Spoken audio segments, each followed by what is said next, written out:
আজকে ফিলিস্তিন যেই জমিনে সমস্ত নবীদের পদচারণা ছিল, মুসলমানদের প্রথম কিবলা, আজকে সেই জমিনে রক্তের হোলি খেলা চলতেছে, রক্তের খেলা। সেই জমিনে এমন বোমার বিস্ফোরণ হচ্ছে যেই বোমার আগতে মানুষ আর মরা লাগে না। সেই মানুষ মানে জীবন্ত মানুষ এই 10 হাত উপরে উঠে যাচ্ছে বোমার আঘাতে, ঘূর্ণিঝড়ের মতন উঠতেছে। আমরা যারা একটু একটু পড়াশোনা করি আমাদের কাছে এমনও তথ্য আছে, এমন বোমা এবং এমন প্রযুক্তি ইসরায়েলে আবিষ্কার করতেছে। যেহেতু মিডিয়াতে যাচ্ছে এই কথাগুলো ভালো করে প্রচার হওয়া দরকার।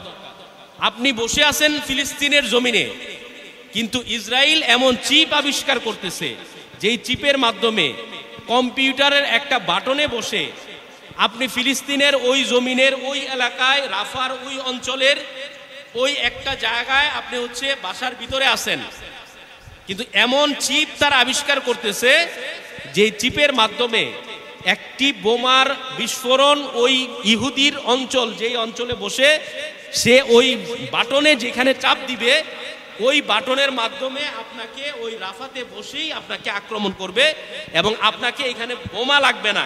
এমন প্রযুক্তি গুগল আর বিভিন্ন মিডিয়ার মাধ্যমে, মাইক্রোসফটের মাধ্যমে, যারা ইহুদি সাম্রাজ্যের 5টা কুকুর, যারা সমগ্র বিশ্বের সমস্ত টাকা ঢালতেছে এই মুসলমানদেরকে নিধন করার জন্য, এই চিপ আবিষ্কার করা হয়েছে যে ওই অঞ্চলের ওই জায়গায় ইমাম মাহদির পতনকে ঠেকানোর আশার যেই, তারা কিন্তু আমাদের চেয়ে বেশি গবেষণা করে।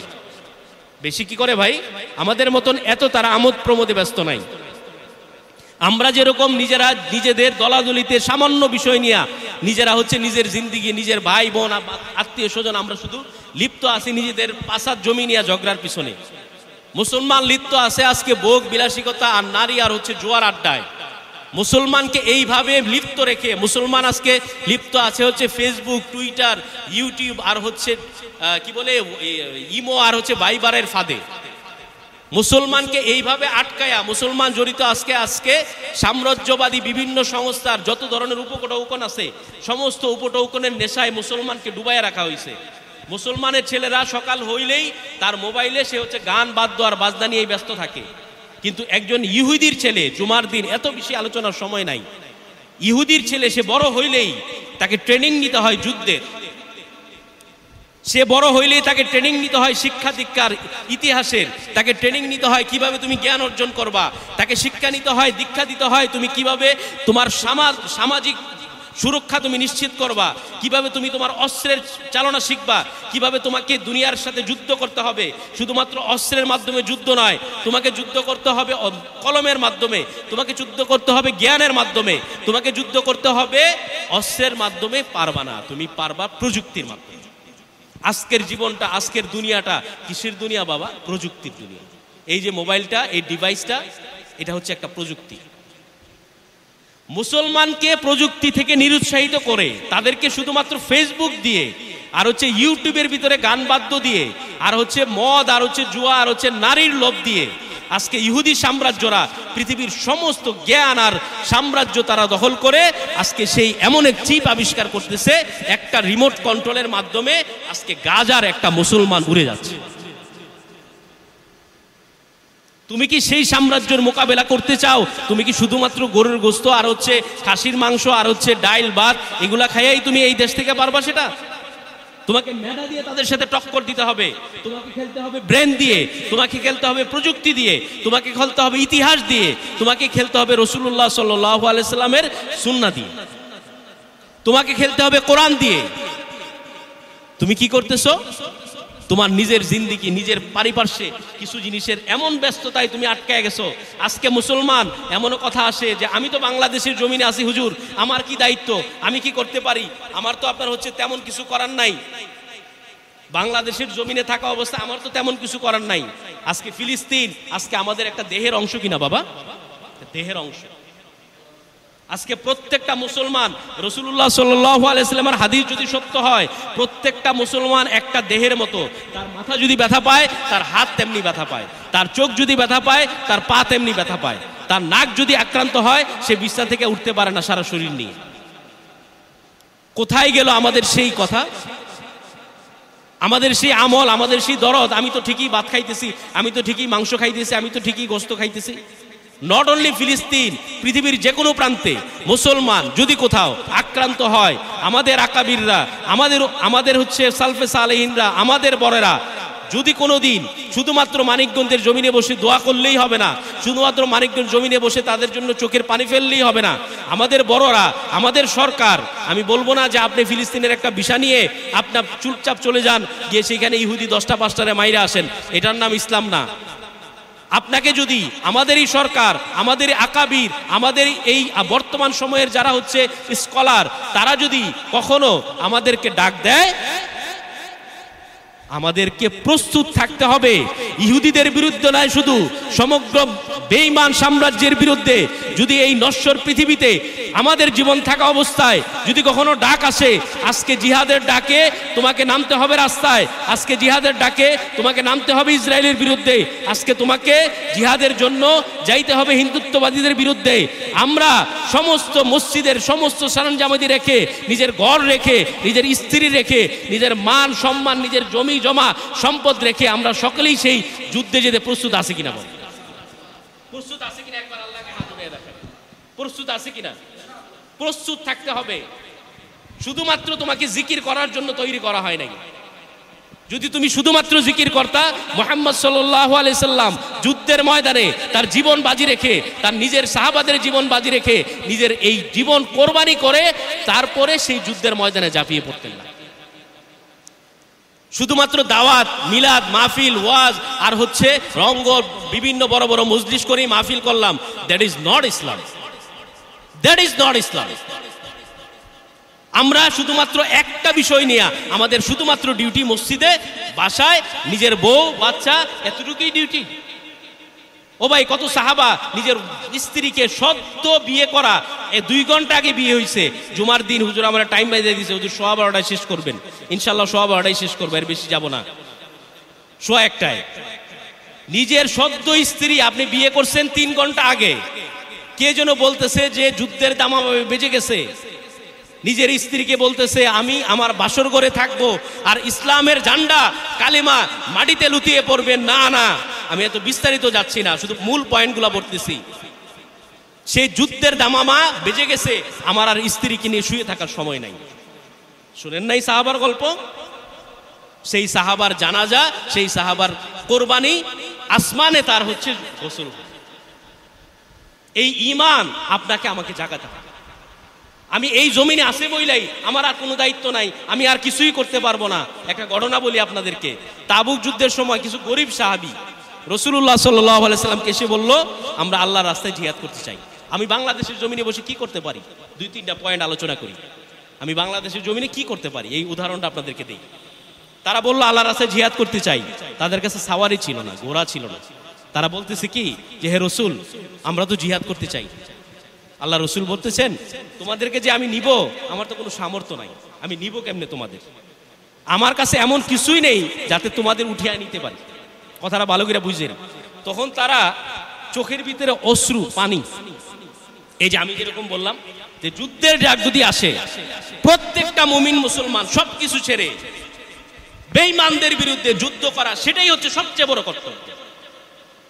রাখেন আপনার সংসার, রাখেন আপনার ঘর, রাখেন আপনার জমি, রাখেন আপনার বাড়ি, সমস্ত কিছু রেখে আল্লাহর রাস্তায়। আরে জীবন তো একটাই মেয়া, আর পাইবেন নাকি জীবন?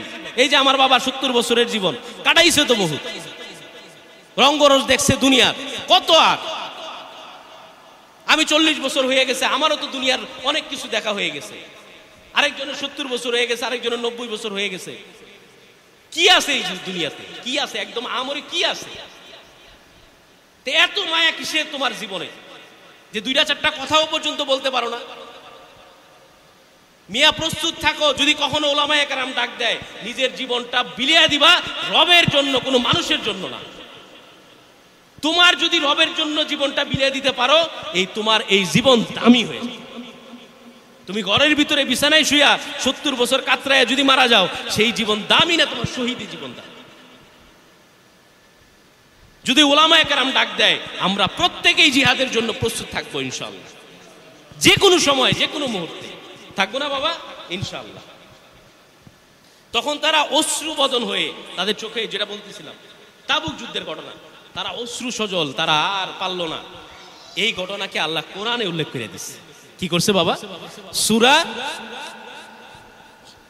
তাওবাতে আল্লাহ 92 নম্বর আয়াতে বলতেছে, আর তাদের উপর কোনো দোষ নাই যারা তোমার কাছে আসে যাতে তুমি তাদের বাহন জোগাড় করতে পারো। তুমি বললে আমি তোমাদেরকে বহন করানোর জন্য কোনো কিছু পাচ্ছি না। তখন তারা ফিরে গেল, তাদের চোখ অশ্রুতে ভেসে যাওয়া অবস্থায় এ দুঃখ যে তারা পাচ্ছে না এমন কিছু যা তারা ব্যয় করবে। এই কথাটা, তাদের এই অশ্রুটা আল্লাহ এমন ভাবে পছন্দ করলো, সূরা তাওবাতে এই ঘটনা উঠাই দেয়। এই সাহাবীদেরকে বলা হয় আল বাক্কাউন। দেখেন দাম আছে কিনা নিয়তের। ইন্নামাল আমালু বিন্নিয়াত। রাসূলুল্লাহ সাল্লাল্লাহু আলাইহি সাল্লাম 14.5 বছর আগে বলে গেছেন, তুমি নিয়ত করো বাবা, তোমার নিয়তটাই আসল। এই সাহাবীদেরকে বলা হয় আল বাক্কাউন। বাক্কাউন কি অর্থ? যারা কান্নাকাটি করছিল। কি করছিল বাবা? কান্নাকাটি করছিল। তাদের নিয়ত এতই খাঁটি ছিল যে আল্লাহ তাআলা তাদের যুদ্ধের পূর্ণ সওয়াব দান করেন। সুবহানাল্লাহ। যদিও তারা যুদ্ধে যেতে পারে নাই। আল বাক্কাউন তাদেরকে বলা হয়। তাবুক যুদ্ধের ঘটনা। এই ঘটনার শিক্ষা হচ্ছে ইসলামে নিয়তটা অনেক গুরুত্বপূর্ণ। কেউ যদি সত্যিকার অর্থে নেক কাজ করতে চায় কিন্তু সক্ষম না, জমিনে মানিকগঞ্জের জমিনে বসে আপনি ইচ্ছা করতেছেন আমার যদি সামর্থ্য হয় আমি জমিনে ইসরায়েলের জমিনে গেছে 2-4-10টারে মাইরা তারপরে আমি মরবো, এই নিয়ত আমার আছে। ওলামায়ে কেরাম বলেন বাংলাদেশের বর্ডার যদি আম্মান, জর্দান আর হচ্ছে বিভিন্ন যে রাষ্ট্রগুলা ফিলিস্তিন, ইসরায়েলের কাছাকাছি হইতো, আল্লাহর কসম বাংলার জমিনের এই দামাল ছেলেরা ইসরায়েলের প্রত্যেকটা সৈন্যকে ধরে ধরে পানিতে চুবাই। আল্লাহর কসম প্রত্যেকটা মানুষ, বাংলার জমিনের প্রত্যেকটা মানুষের এমন ঈমান আছে যে ওই বিধর্মীদেরকে শিক্ষা দেওয়ার মতন শক্তি আমাদের ইনশাআল্লাহ আছে। কিভাবে আছে? তোমার অস্ত্র আছে, আমাদের ঈমানি তাকাত সেটা আছে। আমাদের অতটুকু ঈমান আছে যে নিজের জীবন যায় তো যাক। 71 সালে আমার বাপ দাদা চাচারা দেখা দেয় নাই? বাংলার দামাল ছেলেরা যা পারে পৃথিবীর অনেক দেশ তা পারে। আমার বাবারা যা দেখাইছে 71-এ পৃথিবীর অনেক দেশ এরা পারে দেখাইছে। তো আমার বাবারা, এই চাচারা, এই বাবারা, এরাই তো দেখাইছে যুদ্ধ। তাহলে আমরা কেন পারবো না? ওয়াই? আমাদের কি সেই ঈমান নাই? আছে। যদি শুধুমাত্র ইসরায়েলের কাছাকাছি আমাদের দেশ হইতো, আল্লাহর কসম একটা কিছু হইতো তো হইতোই। সেম ভাবে এই আমাদের বাংলার জমিনে বসেই আমাদেরকে এই নিয়ত রাখতে হবে, যদি কখনো এই সুযোগ আসে ফিলিস্তিনের ভূমিতে আমার আর আপনার যাওয়া লাগে, চিন্তা করবেন নিজের ঘরে কি আছে না আছে। সাহাবারা চিন্তা করছিল না? ঘরের চিন্তা বাদ, ছেলের চিন্তা বাদ, মেয়ের চিন্তা বাদ, আগে হচ্ছে দ্বীন, আগে হচ্ছে রসুল, আগে হচ্ছে আমার আল্লাহ। ওলামায়ে কেরাম যদি ডাক দেয় সেটা বুঝতে হবে আমার রসুল সাল্লাল্লাহু আলাইহি সাল্লাম যদি বেঁচে থাকতেন তাহলে আমার রসুলই সেটা। আজকে যদি মুহাম্মদ সাল্লাল্লাহু আলাইহি সাল্লাম বেঁচে থাকতো এত সুখ আর আরাম আয়েশ নিয়ে বসে থাকতে পারতেন? মুহাম্মদ সাল্লাল্লাহু আলাইহি সাল্লাম আজকে যদি জীবিত থাকতো, আজকে ফিলিস্তিনের জমিনে যে রক্তের হোলি খেলা হচ্ছে, আপনি কি মনে করছেন মুহাম্মদ সাল্লাল্লাহু আলাইহি সাল্লাম ঘরে বসে মুরগি আর হচ্ছে গরু দিয়ে ভাত খাইতো? খাইতো না। সেই ভাত খাওয়ার দিন অনেক আগেই চলে যাইতো। আজকে মুহাম্মদ সাল্লাল্লাহু আলাইহি সাল্লাম নাই তো কি হইছে বাবা? উলামায়ে কেরাম হচ্ছে আল উলামাউ ওয়ারাসাতুল আমবিয়া। আমাদের উলামারা আমাদের দিক নির্দেশনা দিবে। কেউ নিজের মতো করে মাতবরি করতে যায়েন না, নিজের মতো করে সন্ত্রাসী কার্যক্রম, এটাও আমাদের স্পষ্ট কথা। উলামায়ে কেরাম যদি ঘোষণা দেয়, উলামায়ে কেরাম যদি বলে, তখনই শুধুমাত্র আপনাদের জিহাদে যাওয়ার জন্য যাইতে হবে। রাসূলুল্লাহ সাল্লাল্লাহু আলাইহি সাল্লাম যেহেতু নাই, উলামায়ে কেরাম হচ্ছে আমাদের রসুলের উত্তরসূরি, তাদের কথা অনুযায়ী আমাদেরকে আগাইতে হবে।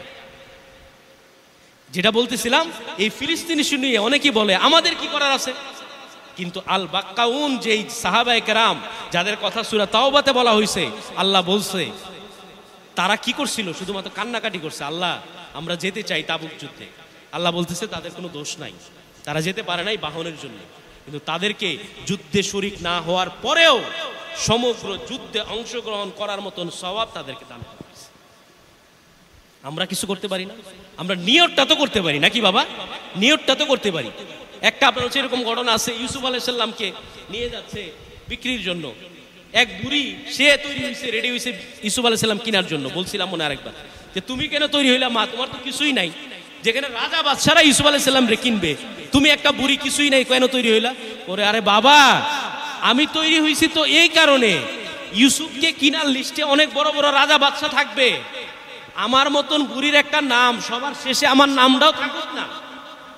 ইউসুফকে কেনার জন্য এই মহিলা বের হইছে, থাকুক না। আমাদের বড়রা এরকম একটা ঘটনা বলে, আমাদের ইমাম সাহেবের সাথে কথা বলতেছিলাম বাবার সাথে নামাজের আগে, ইব্রাহিম আলাইহিস সালামকে জ্বালানোর জন্য সমগ্র আগুন প্রজ্বলিত করা হইল, সমস্ত আগুন জ্বলতেছে। আমাদের বড়দের থেকে এরকম একটা ঘটনা শোনা, একটা ব্যাঙ এসে সেই আগুনের ভিতরে প্রস্রাব করছে। বিস্তারিত না গেলাম, ডিটেলসে গেলে সময় লাগবে। এখন ব্যাংকে জিজ্ঞেস করা হইলো যে এই ইব্রাহিমের এই প্রজ্বলিত আগুন তোমার মতো একটা ব্যাঙের প্রস্রাবে কি হয়ে যাইব, নষ্ট শেষ হয়ে যাইব, নিভে যাইব? কয় আরে বাবা, আমার মতন ব্যাঙের প্রস্রাবে কিছুই হইব না। আমি কিয়ামতের ময়দানে আল্লাহর কাছে বলতে তো পারবো যে আমার তো আর কিছু করার মতো কিছু ছিল না, আমার একটা কাজ ছিল, আমি প্রস্রাব করতে পারতাম, আমি প্রস্রাবটা করছি ইব্রাহিমের আগুনে, তুমি সাক্ষী থাকো, আমার এই প্রস্রাবের কারণে আগুন নিবুক আর না নিবুক, ইব্রাহিমরে যে আমি বাঁচাইতে চাই, এই পরিমাণ যে আমার মন আছে, দিল আছে, এই কথাটা আল্লাহর কাছে পৌঁছুক। আল্লাহ, ইউসুফকে আমি কিনতে পারি আর না পারি, ইউসুফকে যে আমি কিনতে চাই, আমি বুড়ি, আমার কোনো সামর্থ্য নাই, আমার এই কথাটা লিস্টে থাকুক যে ইউসুফরে আমিও কিনতে চাইছি। আমি কিছু করতে পারি আর না পারি, আমি প্রথম কাজ আমি নিয়ত করব। দুইটা তিনটা কাজ বলেই শেষ করবো ইনশাল্লাহ। প্রথম কাজ আমি কি করব বাবা? নিয়ত করব যে আল্লাহ যদি আমার তৌফিক দেয়, যদি কখনো ওলামায়ে কেরাম ডাক দেয় এই জমিন থেকে যেখানে যেতে বলে, হোক ফিলিস্তিন, হোক ইসরায়েল, হোক কাশ্মীর, হোক চীনের উইগর, হোক আপনার হচ্ছে কি বলে মায়ানমার, হোক অন্য কোনো কান্ট্রি, যদি ওলামায়ে কেরাম ডাক দেয় তোমার প্রতি যুদ্ধ ফরজ, সমস্ত কিছু রেখে আল্লাহর ময়দানে ঝাঁপিয়ে পড়ার জন্য আমি প্রস্তুত।